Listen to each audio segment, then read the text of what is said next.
à Gaza. Et puis, deuxième chose intéressante, c'est ce qui s'est passé à l'Assemblée nationale, là aussi cette semaine. Il y a un groupe d'études Palestine qui a été arrêté tout un temps et qui a été réactivé il y a quelques semaines, dont le président est un MoDem qui s'appelle le député Ramos, avec évidemment des députés de la France Insoumise qui font partie de ce groupe d'études. À l'Assemblée nationale, vous avez des groupes d'études qui travaillent sur des sujets et puis des groupes d'amitié qui sont beaucoup plus institutionnalisés et qui font les liens avec les différents pays.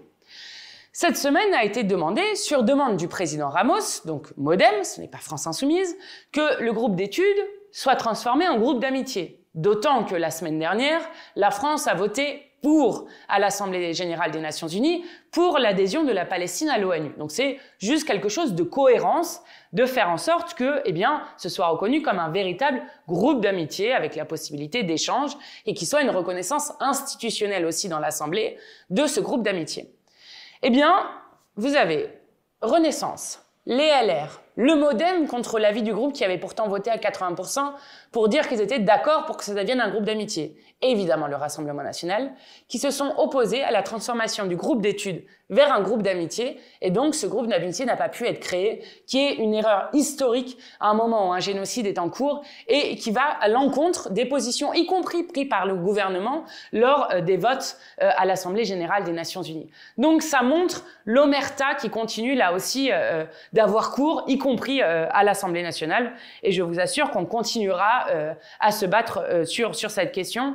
Et je le dis, alors samedi, on sera nombreux et nombreuses à être en manifestation pour la Palestine et on continuera à le faire pour exiger le cessez-le-feu immédiat et inconditionnel. Notre voix est entendue, que ce soit sur la Palestine ou d'autres. Vous avez peut-être vu, mais Jean-Luc Mélenchon est avec une délégation en ce moment au Sénégal, notamment pour rencontrer le Premier ministre Ousmane Sonko, que nous avions beaucoup défendu alors qu'il a été mis en prison à de nombreuses reprises face à une répression féroce de la part du précédent pouvoir. Ils viennent de gagner les élections.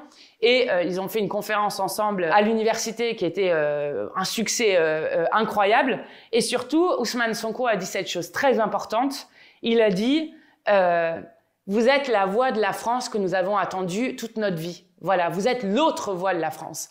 Sur la Palestine et sur beaucoup d'autres sujets, c'est ce que nous continuons à faire, celle d'être la voix de la France indépendante au service de la paix. Et c'est notre honneur.